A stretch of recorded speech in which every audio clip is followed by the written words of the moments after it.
Have you ever noticed this glowing donut art sculpture? It is powered by the sun. I'm Joseph O'Connell, and this is Desert O.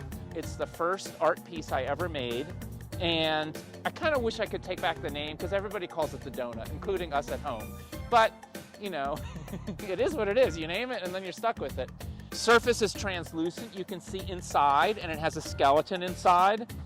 And I have to tell you something about these fasteners, something that you can tell a friend. It's a secret, because I like the idea that people can change an art piece to suit themselves, and then it goes back to its own personality.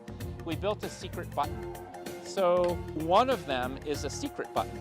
So if you face north and face the center of it, the bolt that is closest to your knee is a secret button. And so when I press that button, the artwork changes color. This is probably the first sculpture in the world to use LEDs when the first high-powered LEDs came out, and all of the programming was done in assembly language, so there were issues in the first year.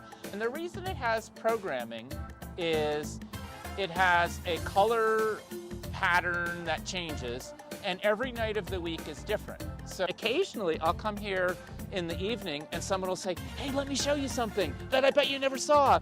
And they take me over and they show me the secret button to change the colors of Desert O. You can come and take a holiday photograph. Your family can sit in the donut, and you can make it red and green and take her Christmas card picture. Maybe you want to animate it. So 20 years ago, we didn't have the software to do all of the complex control of LED lights. It's all programmed in Motorola assembly language. So I had to hand code all of the programming. So if the animations look a little primitive, that's a little bit of art history, if you will. It's all we could do in 2004 with a little computer chip that's like the tip of your thumb. So throughout the day, the sun is shining on that solar panel on the pole that's kind of over by the palm tree. And then when the sun goes down, after, maybe half an hour or so, the batteries in that panel start to power the sculpture.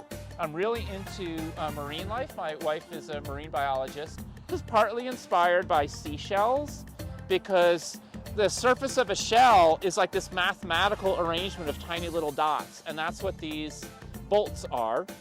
In 2004, the city of Tucson had a wonderful project where they invited a number of artists to create Luminarias del Pueblo, which were solar-powered, LED-lit sculptures. And I was one of those artists. The idea is that the artists would display their pieces, and then in an auction, we would raise money for charities. And for one reason or another, the auction wasn't well attended. I was there with my wife, and we had one blank check because we were going to buy some t-shirts for some of the guys who'd helped me build this. And I said, well, we can't just let it go to like a hotel developer who's going to put it somewhere to illuminate the parking lot. So I purchased the sculpture, and then I kept it for a year and a day, just thinking something good would happen to it. And then I approached the city of Tucson and said, hey, could I donate Desert O to the city? And the city was wonderful in accepting that, and they poured a concrete footing. And we chatted with the art museum and the Arts Council. Tucson Pima Arts Council was the name of the arts organization at the time. The city accepted the donation, and we installed it, and that's how I got my first art commission, kind of in a roundabout way. It has a different color program for every night of the week, and it just cycles through those 7 different programs so that residents and people who work in the buildings here get to figure out the personality over time.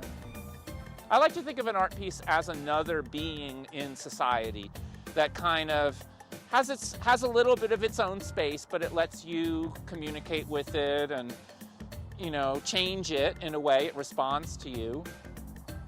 It holds you up. If you're tired, you can sit in it. I've seen dogs jumping through it. I've seen couples kissing through it. So use it as you see fit. It's been here almost 20 years.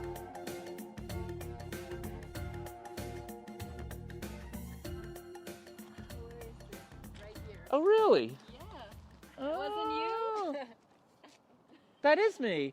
Well, Do you it's remember 20 years doing is a that? long time. Maybe I... You remember